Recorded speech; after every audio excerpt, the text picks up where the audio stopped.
ఓం నమ సర్వభూత విష్ణభ్య పరితిష్టతే అఖండానంద బోధాయ పూర్ణాయ పరమాత్మనే.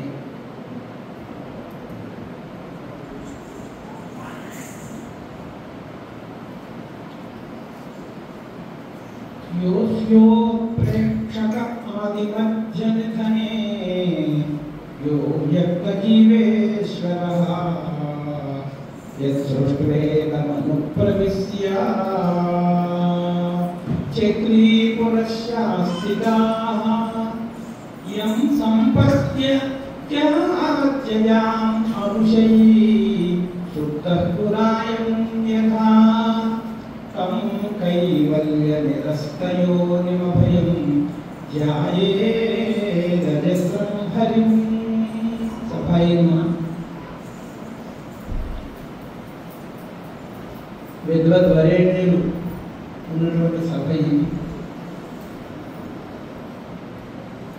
స్వామివారి జనార్దనానంద స్వామి వారి సంస్మరణ సభ.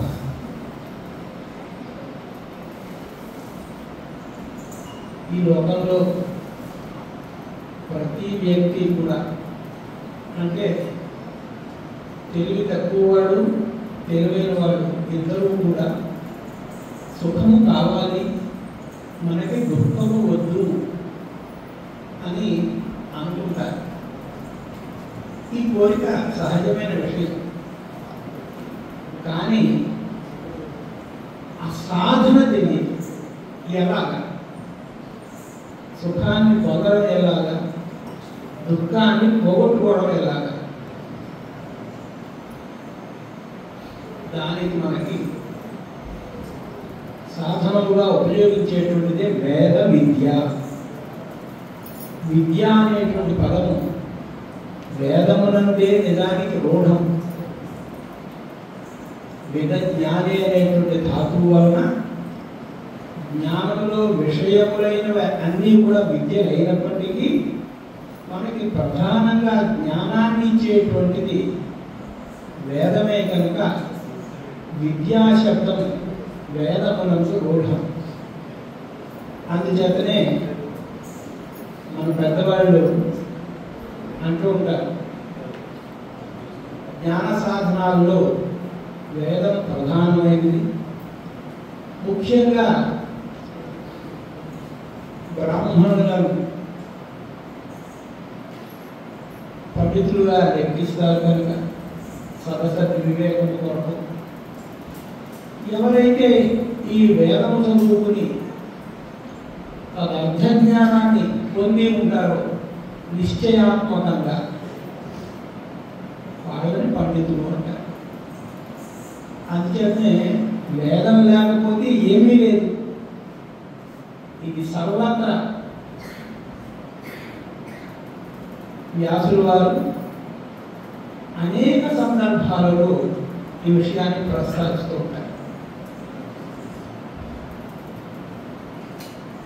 పత్రికలో విషయం వేదాంతము సాధన అన్నారు కనుక కాస్త సమయం తక్కువగా ఉంది కనుక ఆ విషయాన్ని స్పృశించి వదిలేద్దాం. వేదాంత సిద్ధాంతం ఏమిటో మనకు అధ్యక్షుడు వారు చెప్పేశారు. అంతేకాదు ఆయన పెద్దగా అన్నట్టు అతను పుట్టిన చిగురు కొమ్మైన చేవ అని ఈ సభలో వాళ్ళకి పెద్దగా వేదాంతం చెప్పక్కర్లేదు. ఏం చేద్దంటే సాయినా శర్మ గారు ఉన్నారు అంటే ఆయనకి ఎటువంటి గురు భక్తి అంటే గురువు గారు ఆయన స్మరణతో పాటు ఆ వేదాంతాన్ని ఆయన 4 మాటలు చెప్తే తప్ప ఏ సభ అయినా సరే సభ అనేది మనకి ప్రధానమైన అంశాలు అని చెప్పడం కోసం ఆయన ప్రస్తావన చేసేస్తారు. కనుక ఇంకా సాధన అంటే సాధన ఎందుకు అంటున్నాను అంటే మీరు చిన్నపిల్లలు, కానీ మీ అదృష్టం ఏమిటి అంటే మీకు ఎంతో పూర్వపుణ్యం ఉంది వెనకాల కనుక వేదంలోకి వచ్చేసారు. వేదంలోకి వచ్చేసారు కనుక మీకు ఏం చేస్తున్నారంటే నిధులని తాళం వేసేసి ఇచ్చేస్తున్నారు, నిధులు ఇచ్చేస్తున్నారు. మీకు అవకాశం వచ్చిన తర్వాత మీకు సమయం వచ్చినప్పుడు ఆ నిధులు తాళం తీసుకుని అందులో తీసుకోవడమే.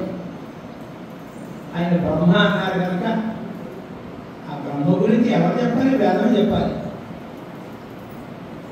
తటస్థ లక్షణం, ప్రతి వస్తువుకి కూడా లక్షణము ఉంటుంది. లక్షణము పరీక్ష అని ఏదైనా తెలుసుకోవాలి అంటే జ్ఞాన సాధనం. ఇందాక ఆయన చెప్పారు చూసారా శాస్త్రి గారు, ఆ మనసుని గురించి ఆయన మూడంత వ్యాకరణం వేదాంతం చదువుకున్నటువంటి వారు కనుక ఆ మనసు బుద్ధి గురించి చాలా ఈజీగా చెప్పేశారు. చాలా ఇంత కష్టం ఆ మనసు బుద్ధి వాటిని ఆ నిర్ణయాలు తీసుకోవడం చాలా కష్టం. అంటే ఎక్కడ మనస్సు యొక్క ప్రవృత్తి జ్ఞానాన్ని పుట్టించడంలో మరి అనేక మంది అనేక రకాలుగా చెప్పిన నైయాయికులు చెప్పినటువంటి దాన్ని స్వీకరించారు. ఆత్మ మనసా సంయుజ్యతే, జ్ఞాన సాధనం మొట్టమొదటి ఆత్మ మనస్సు అయ్యో మనకి తెలియకుండా వీడు రాముడు అని అనుకున్నప్పటికీ కూడా అలా అప్రయత్నంగా అలా కలిగి చూసినప్పటికీ ఏదో అయ్యే ఘటన అనేటువంటి జ్ఞానం మనకు కలిగిన ప్రక్రియ కూడా ఉంటుంది కనుక ఏమిటిది? ఆత్మ మనసా సంయుజ్యతే. ఆత్మ వెళ్ళి మనసుతో చెప్తోంది, మన ఇంద్రియేన ఆ మనసు వెళ్ళి ఇంద్రియంతో చెప్తోంది, ఇంద్రియం అధ్యయన ఆ ఇంద్రియం వెళ్ళి అర్థంతో కలుస్తుంది. కలిసి అక్కడ ఆ విషయాన్ని పట్టుకొని ఆ జ్ఞానాన్ని మళ్ళీ ఇంద్రియం మనసు తీసుకోండి, మనసు పట్టి ఆత్మ తీసుకోండి. ఇదిగో ఇంత జ్ఞాన ప్రక్రియ ఉంది. కానీ మనకేం తెలియదు, మామూలుగా అయిపోతుంది. అంటే మనకి తెలియకుండా అలా జరిగిపోతుంది. ఈ వేదాంతం కూడా అలాంటిదే. ఈ సాధన కోసం ఈ అద్వైత సిద్ధాంతాన్ని వ్యాసులు వారు శ్రీమద్ భాగవతంలో అడుగడుగున చూపించారు. శృతి గీతలు అని ఉన్నాయి, అది పట్టైనటువంటి ఘట్టం అన్నమాట. ఎంత అందమైనటువంటి విషయం అంటే హేళగా చెప్పేస్తారు అన్నమాట. ఈ వేద ఎంతో కష్టం ఉంది. ఏంటంటే ఆ వేదంలో మీరు చదువుకున్నారు కదా, సత్యం జ్ఞానం అనంతం బ్రహ్మ అని బ్రహ్మ యొక్క లక్షణాల్లో ఏది తటస్థ లక్షణం. తటస్థ లక్షణం అంటే సామాన్యంగా అన్నమాట, అది లక్షణం కాలేదు. సామాన్యంగా చెప్తారు. అడుగు చంద్రుడు ఆ శాఖలో ఉన్నాడు కూడా, ఆ కొమ్మలను చూడాలంటే ఆ కొమ్మ కారణం అది ఒక సాధనంగా ఉపలక్షణం. ఆ పక్కన చూడండి అనే తప్ప దానివల్ల కలిగేటువంటిది కాదు. ఆ తటస్థ లక్షణాన్ని ఏదోవా హిమా నిభూత నిజాయింతే నజాత నిజీవంతి యత్పర్యంచమితంతి చదువుకున్నారు కదా. అంతేను ఆ జగజ్జన్మాది స్థితి లక్షణం ఏదైతే ఉందో అది తటస్థ లక్షణం, అది లక్షణం కాదు. వ్యత్యాసం అంటే బ్రహ్మ నిర్గుణం. నిర్గుణమైనటువంటి బ్రహ్మకి ఇవన్నీ ఎలా లక్షణాలు పోతాయి? కానీ లక్షణం చెప్పాలి. గోవుకి లక్షణం ఏమిటి అంటే చెప్పాలి. సిద్ధాంతంలో ఏమిటంటే గతలోలు కలిగి ఉంటాం. ఓహో అదే, అది సిద్ధాంతం అనమాట. ఆ గతలో అలా కాకుండా ఇంకో లక్షణం, ఆవులకి కొమ్ములు ఉన్నాయి కదా, కొమ్ములు ఉన్నాయి అంటే మహిషానికి కూడా ఉన్నాయి, అజరికి కూడా కొమ్ములు ఉన్నాయి, కానీ అది లక్షణం కాదు. ఇలా నిష్కృష్టంగా ఎలా చెప్పాలో శాస్త్రం చెప్తుంది అన్నమాట, వేద శాస్త్రాలు. మరి నిష్కృష్ట లక్షణం ఏమిటి అంటే సత్యం జ్ఞానం అనంతం బ్రహ్మ అని చెప్పారు. ఈ సత్యాన్ని వాక్యాలు ఏం చేస్తున్నాయి? సత్యం అని ఎప్పుడైతే చెప్పారో ఇది బ్రహ్మ త్రికాలాబాధ్యము, అంటే ఎప్పుడూ ఉండేది, నిత్యమైనది. మిగిలినటువంటి తద్భిన్నమైనటువంటి జగదాలకి ఆ నిత్యత్వం లేదు. అలాగే రెండవది జ్ఞానం ఎందుకన్నారు? జ్ఞానగర్భం ఏం చేస్తోంది అంటే జడముల నుండి విడదీస్తోంది. ఈ జగత్తుండే ఇదంతా జడ పదార్థం. మీమాంసకులు పెద్ద సిద్ధాంతం చెప్పారు, కర్మేటి మీమాంసక, కర్మే ఫలప్రదం. శంకర ఆయన మడ విషయం వారికి చిరనాలుగులో ఉండేగా, ఫలప్రదం కర్మ ఫలప్రదోయ, ఫలాన్ని ఇచ్చేటువంటి వాడు కర్మ లేకపోతే బ్రహ్మమా. వేదాంతులు బ్రహ్మ అని చెప్తారు, మీమాంసకులు కర్మే. కర్మే ఫలాన్ని ఆ అపూర్వ జనన ద్వారా అపూర్వాన్ని ఫలాన్ని ఇస్తుంది అంటారు. తెలిసిందా? కర్మ కానీ జడవది, జడమైనటువంటి దానికి కర్మ శాశ్వతం ఎలా ఉంటుంది కనుక వాళ్ళని కొట్టేసేది వేదాంతులు. కనుక ఆ జడ భిన్నమైనటువంటిది ఇది బ్రహ్మ. కనుక ఇది దేనైనా సరే ఫలసాధనం ఇది కాదు. అలాగే అనంతం అంటే దేశకాలాన్ని పరిచ్ఛేద రహితమైనటువంటిది బ్రహ్మ అని లక్షణాన్ని చెప్పారు. కానీ ఇది అంత సులభంగా మనకు తెలుస్తుందా? దీనికోసం సాధన కావాలి. ఈ సాధన కోసం శ్రీమద్ భాగవతంలో అద్భుతమైన ఘట్టం అన్నమాట. దాని పూర్వాధ్యాయంలో కృష్ణ పరమాత్మ ఒకే సమయంలో ఆ బహుళాష్ట్ర మహారాజు ఆయన యొక్క ఆ కృతదేవుడు అనేటువంటి ఒక బ్రాహ్మణుడి యొక్క గృహానికి వెళ్ళి వాళ్ళకి ఆయన చెప్పేట తెలిసిన సన్మార్గం ఉషిత్వ అక్కడ ఉండి సన్మార్గాన్ని చెప్పి అక్కడికి కూడా ద్వారానికి వెళ్ళిపోయారు. సన్మార్గం అంటే వేద విహితమైనటువంటి ఏదది పరబ్రహ్మస్వరూపాన్ని గురించి చెప్పేవారు. చెప్తే చూడండి, పాఠశాలతో తెలియని విద్యార్థి ఎప్పుడో మంచి ప్రశ్నలు వేస్తారు. పరీక్ష మహారాజు అప్పటికే వినేసి ఉన్నారు కనుక మూడోది భాగవతం ఆయన అడిగారు, బ్రహ్మం ఓ పరమేశ్వర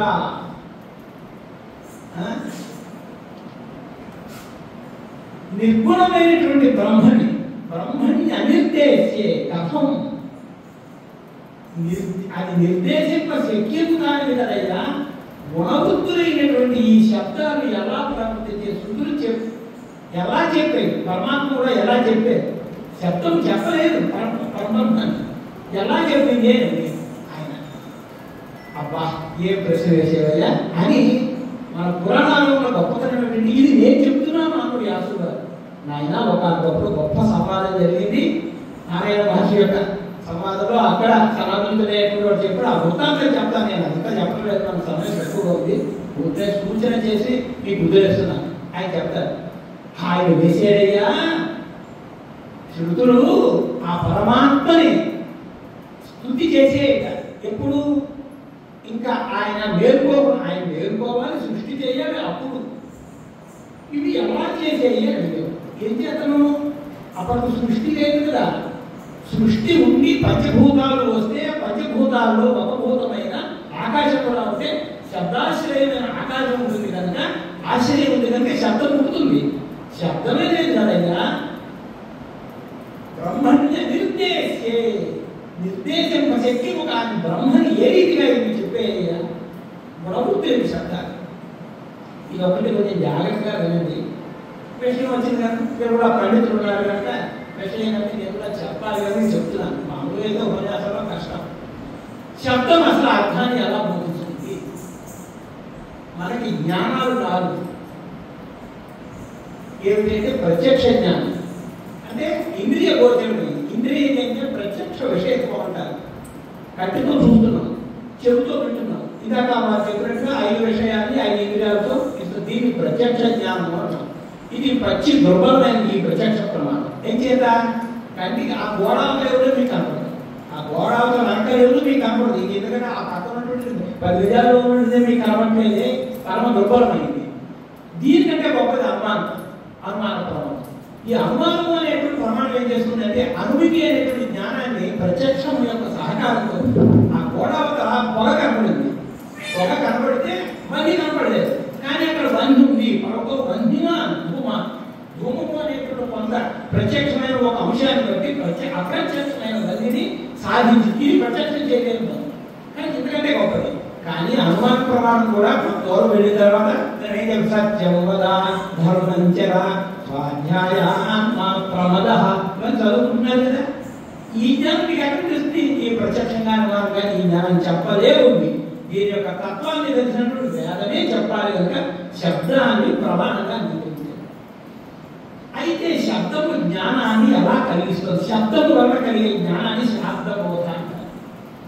శబ్దజన్య ప్రత్యక్ష విషయత్వం అన్నమాట శబ్దబోధ. ఎలా కలిగింది? శబ్దం అర్థాన్ని చెప్తుంది. అలా కుదరదు. మహాభాష్యాదుల్లో విచారణ చేశారు. చతుష్టయి శబ్దానం ప్రవృత్తి. ఒక శబ్దము అర్థాన్ని బోధించాలి అంటే 4 రకాలు ఉన్నాయి. తీసుకోండి, ఈ సృష్టిలో మీరు ఏ శబ్దమైనా సరే ఇది శాస్త్రం. ఏమిటి? ఒకటి జాతి ప్రవృత్తి నిమిత్తగా. ఒక శబ్దము అర్థాన్ని బోధించాలి అంటే అది శబ్దము ప్రవర్తించడంలో నిమిత్తం కావాలి కారణం. ఏమిటి అన్నది జాతి మొదటిది. ఇందాక గోవు అనుకున్నగా గోవు ఏం చేత గోత్వావిచ్ఛిన్నత్వ, గోత్రము అనేటువంటి జాతి చేత పరిచ్ఛిన్నమైనది ఇది. అందుకే ఇది జాతి ప్రవృత్తి నిమిత్త శబ్దం. గోవు అనేటువంటి గోత్రజాతి ఉన్నది ఇది గోవు అన్నాం, కానీ ఇది జాతి ప్రవృత్తి శబ్దం ఒకటి. రెండవది ఆ గోవుని శుక్ర అబ్బా వేసిపోతుంది ఎంత కథగా ఉంది మామూలు. గుణ ఇక్కడ శుక్ల గుణము ప్రవృత్తి నిమిత్తం చెప్పి గోవునే గుర్తుపెట్టుకోండి. గౌహు అనేటువంటి శబ్దం చెప్తున్నాము, గోవునే చెప్తున్నాం. శుక్ల అనేటువంటి శబ్దంతో కూడా తెల్లనైన గుణము కలది అనేటువంటి కూడా గోవునే చెప్తున్నాం. కానీ శుక్ల అనేటువంటి శబ్దం ఇక్కడ శుక్ల గుణము ప్రవృత్తి నిమిత్తం. దాని ఎందుకు శుక్ల గుణం ఉంది కనుక ఇది తెల్లగా ఉంది అంటున్నాం. అదే గోవుని చక్కగా దర్శిస్తున్నాం కూడా. చలహ చలతీతి చలహ చలన క్రియావా అదే గోవుని ఇందాక గౌహు అనేటువంటి శబ్దం దేని చెప్పాము, శుక్ల అనేటువంటి శబ్దం చేత దేని చెప్పాము, ఇప్పుడు తర్వాత చలహ అనేటువంటి శబ్దంతో కూడా దాన్నే చెప్తున్నాం. ఎంత బాగా తెలుస్తుంది అంటే చలన క్రియ ప్రవృత్తి నిమిత్తం.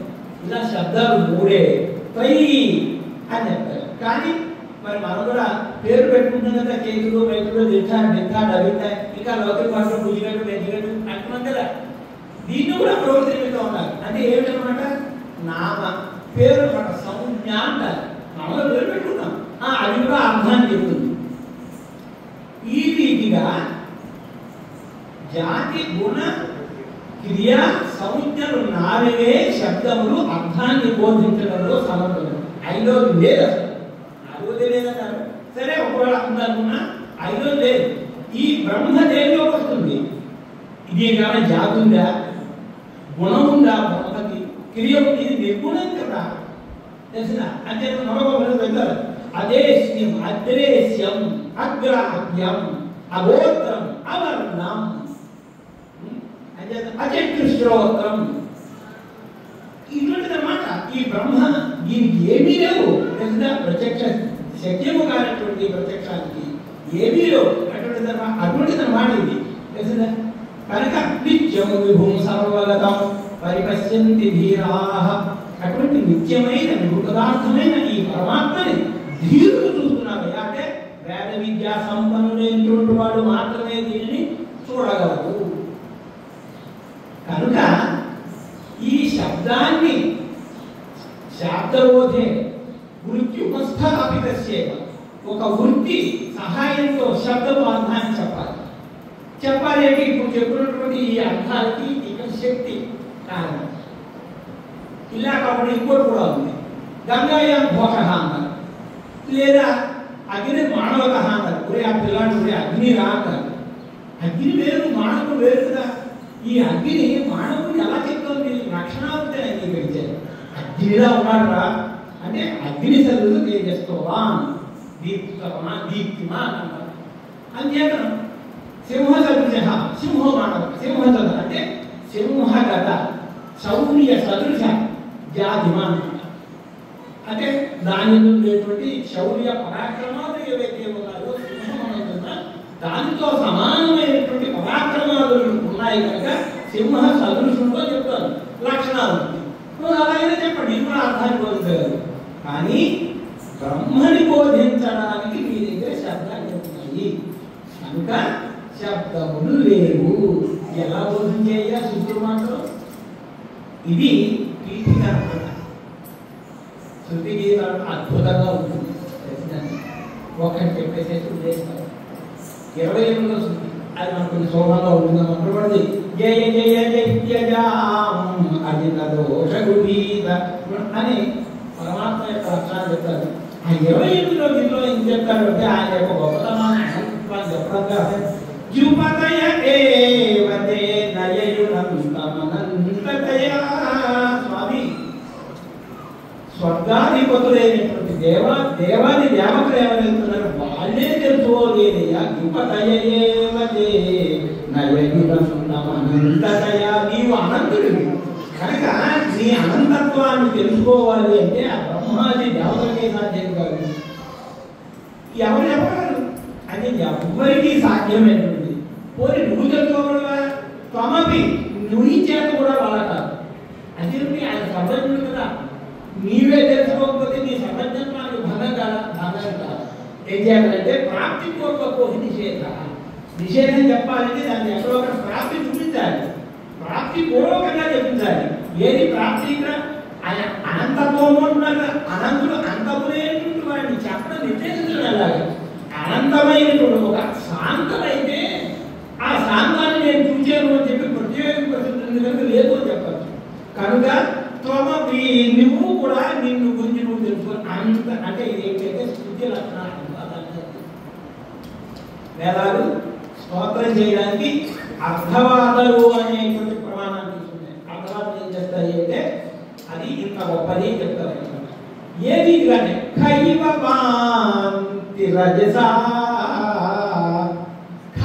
ఆకాశమునందు తిరుగుతుంటే కూడా కణాలు ఏ రీతిగా తిరుగుతూ ఉంటాయి అలా బ్రహ్మాండాలనేవి లోపల తిరుగుతూ ఉంటాయి. అటువంటిది నిన్నెలాగయ్యా అయితే మరి శుద్ధి ఏం చేసే ఇవ్వు కూడా ఊరికి నేతి అనేటువంటి నిషేధ మూలతోటి తెలిసిందా అధ్యారోపాపవాదాభ్య నిష్ప్రపంచం ప్రపంచదే. అధ్యారోపము అపవాద అది కాదు ఇది కాదు ఇవన్నీ కాదు బ్రహ్మేతములన్నీ జనాలు నా భూమి నాతో ఎంత చదువుకున్నాం కదా మీరు ఇది కాదు ఇది కాదు ఇది కాదు మిగిలినది అలా చెప్పవలసిందే తప్ప ఇది అని చెప్పి చెప్పడానికి సత్యాది పదార్థములకు కూడా శక్తి లేదు. బ్రహ్మను నిరూపించడానికి వాక్యార్థ నిర్ణయం చేయడానికి వీల్లేదు అని చెప్పి కానీ మరి ఎలా చెప్పేయి అంటే ఆ శృతులు చెప్పినటువంటి విధానాలు 28 శ్లోకములతో వ్యాసుల వారు అద్భుతంగా శృతి గీతలు చెప్పారు. సగుణోపాసన చెప్పబడింది అన్నమాట. ఎందుకు చెప్పబడింది అంటే నిర్గుణోపాసన చాలా కష్టం కనుక పరమాత్మ ఆయన యొక్క కథలు కనుక చెప్తే సరదాగా ఉంటుంది కదా. అవతారం అంటే ఏమనుకుంటున్నావయ్యా అని చెప్పి ఆయన యొక్క అవతారాల గురించి చెప్పి కృష్ణావతారంలో ఆయన ఇదే వేదాంతం. ఆయన ఎందుకోసం ఇచ్చాడు? ఇందులో శుద్ధి గీతంలో కూడా మొట్టమొదటి ఇదంతా మీ యొక్క అనుభవం కోసం మాత్రాన్ని తెలిసిన భోగార్థం పరమాత్మ ఎందుకు సృజించేడు అంటే మీ యొక్క అనుభవం కోసమే ఈ జగత్తు యొక్క అనుభవం మీరు అనుభవించాలని. కానీ ఆ పరమాత్మ కూడా ఆయన అవతారం కింద ఎందుకోసం మన అనుగ్రహించడం కోసం ఆయన ఎన్ని కష్టపడ్డాడైనా వేదాంత వీధుల విహరించు విన్నాని విహరించు కాంతాల సీమలందు. ఆయన వేదాంతాలకి కానీ రొగడు ఉపనిషదర్థ గురుఖరే నిబద్ధ గురువుని కట్టేసేదా ఉపనిషదర్థాన్ని ఆ మహాత్ములు అది చేతను అటువంటి పరమాత్మ వేదాంత వీధుల విహరించు విన్నాని విహరించు కాంతాల సీమలందు ఫణిరాజశయ్యపై పవళించు సుఖభోగి పల్లవశయ్యల పవళించు హాయిగా పరమాత్మ అనంతుడు వేసేటువంటి స్వామి ఎక్కడిప్పుడు ఆకుల మధ్యలో ఆ నిజంగా మరి ఆ చంద్రుడు ఆరాధించే సమయంలో ఆయన వాళ్ళు తిరిగినటువంటి చోటు ఆ వర్ణం కనుక చూస్తే పరమాత్మకి ఇంత అవస్థ. అలాగే ఆ త్రి గురుమా గురుయోగి మానస గుహల గురుమరు మేటి గురుమరు నద్రీంద్ర గుహలలోన యోగులు ఆయన యొక్క స్థానం ఉండేది కదా. యోగుల యొక్క హృదయంలో ఆయన ఆపుతున్నారు అంటే ఎంత అద్భుతంగా ఆ పన్నిద్దరు సూర్యుడు ఆయన ఎంత ఆనందంగా ఆయన ఉంటాడు. అటువంటి వాడు తొక్కిపోయే కనుక రాబోయే నా నిజ మనస్కం నా మనస్కములలో నా హృదయంలో మెత్తగా ఉండాలి మంచిది. ఏ రకమైనటువంటి కల్మషాలు లేనటువంటి దుర్గుణములు లేనటువంటి నా కోసం ఉండవే అంటాడు అనమాట. అని చెప్పి గురుయోగి మానస గుహల గుమ్మరు మేటి గుమ్మరు నద్రీంద్ర గుహలలోన కమలతోడ పెనంగి కడు దయ్యు చెదురుడు ఆది జనులతో దయ్యు లక్ష్మీదేవి ఒక హాయిగా ఇప్పుడు ఎవరు వీళ్ళు చూడగలరు తక్కువని కాదు అంటే ఆధీనులు అంటే మన దృష్ట్యా మనం తక్కువగా చూస్తాం కనుక వాళ్ళతో తెలిసినా అఖిల లోకములకు ఆశ్రయుడకు ధీరుడు అలసి తరుల వీరనాశ్రయించు. సమస్తమైన లోకములకి ఆశ్రయించేటువంటి ఆ పరమాత్మ అలసిపోయి చెట్ల నీడలో ఉంటున్నట్ట. అది ఆయన ఇంకా ఆశ్చర్యం. ఆయన భోయుడి యాగభాగ చేయములన హరించు మహా అడవిలోని ఫలములారగించు. ఎంతో పవిత్రంగా అగ్రయే స్వాహ అగ్రయే నమః ప్రజాపతయే స్వాహ ప్రజాపతయే నమః. ఈ రీతిగా ఉద్దేశ త్యాగ ప్రక్షేపాలు అనేటువంటి సంస్కారాలతో వెళ్ళేటువంటి అభిప్రాయాన్ని పుంజుకునేటువంటి ఆ మహానుభావుడు ఇప్పుడు ఏం చేస్తున్నాడయ్యా? అడవిలో ఉన్నటువంటి పళ్ళటువంటి చిన్న చిన్న జంతువులు అవి ఎలా వాటిని స్వీకరిస్తారో ఆయన కూడా స్వీకరించయ్యా. ఆయన అవతారం ఇచ్చేటువంటి ఇదంతా ఎవరి కోసం? ఆ జనుల కోసం. భక్త భక్తిమాన్ అంటారు అద్భుతంలో భగవాన్ భక్తులైన భక్తి కలవాలి. అంచేతే బ్రహ్మగారిని చూసి ఆయనకి ఎంత బాధ కలిగిందంటే, నాకు ఎందుకయ్యా నాకేమో ఈ బ్రహ్మపేతం ఇచ్చేవా, వాడతో వాడుకున్నావా? ఏరా బ్రహ్మపదము వేదములకు వీక్షింపదారాని నిన్నీ లోకం. వేదాలు కూడా ఏదో వాళ్ళు నివర్తంతే కదా. అటువంటి కృష్ణాయంచాలాపాని సమస్త భావములు నీయందే సమర్పించు ఈ వేలందు ఒక్కని పాదలేను పైన్ వేష్టించిన చాలదే. ఆ గోపబాలకు ఎవరితోటైతే నువ్వు ఆడుకుంటున్నావో నీ యొక్క సామీప్యమును పొందిన ఆ గోప బాలకుల యొక్క పాదము మీద ఉన్నటువంటి ఒక ధూళి నా నెత్తి మీద పడితే నా జన్మ ధన్యమైపోతుంది కదా. ఎందుకయ్యా నాకు ఈ బ్రహ్మపదం? ఏరా బ్రహ్మపదం. ఎందుకంటే బ్రహ్మ అంటే ఎంత పెద్ద బ్రహ్మజీవుడు కదా. ఆయనే నాకెందుకయ్యా ఇది? ఆయనతో ఆడుకునేటువంటి గోప బాలకుల యొక్క పాదముల మీద ఉన్న ఒక వేణు నా నెత్తి మీద పడితే నాకు ఈ బ్రహ్మపదం కంటే అది ఒప్పుదని భావిస్తారు కదా. వాళ్ళు ఎంత అదృష్టవంతులు కదా. ఎందుకు చెప్తున్నామంటే శృతి గీతలలో సగుణోపాసనకి ఇంతటి గొప్పతనం ఉంది కనుక మనము ఆ రామకృష్ణాద్యవతారములను చక్కగా స్మరించుకుంటూ వాటిని నిరంతరము కూడా భక్తి ప్రపత్తులతో, అంటే మన వరకు అవి పరిమితం అన్నమాట. అంటే మనకి అంతవరకే శక్తి. అలా అలా సాధనని అందరూ ఎలా భయపడతారు? మృత్యుకు భయపడతారు. ఆ భీష్ముడికి వారికి ఆ భయం కాకుండా అని చెప్పారు కదా. మనది గొప్పరాలు భగవత దోషమే.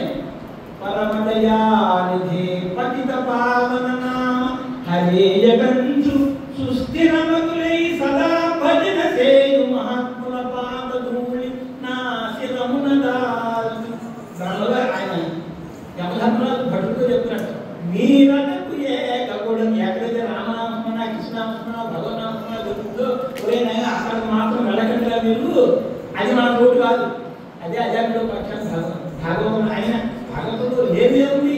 మీరటకు ఏకగుడంచు యముడు కింకరోత్కరముల కానబెట్టునట రాశరథీ కరుణాపయోనిధి. కరుణ శబ్ద ఎంత గొప్పవాడయ్యా, నీ దేవాలు ఎవరు చెప్పగలరా, ఎవరికి వీలవుతుందయ్యా అని చెప్పి మేము అక్కడక్కడ పుచ్చుకొచ్చు ఇలా ఇలా తీసుకుంటూ ఆనందంతో ఉండవలసింది చెప్పి జనానంద స్వామి వారి యొక్క కరచరణలకు అనేకమైన నమస్కారం చేస్తూ స్వామితో సభలో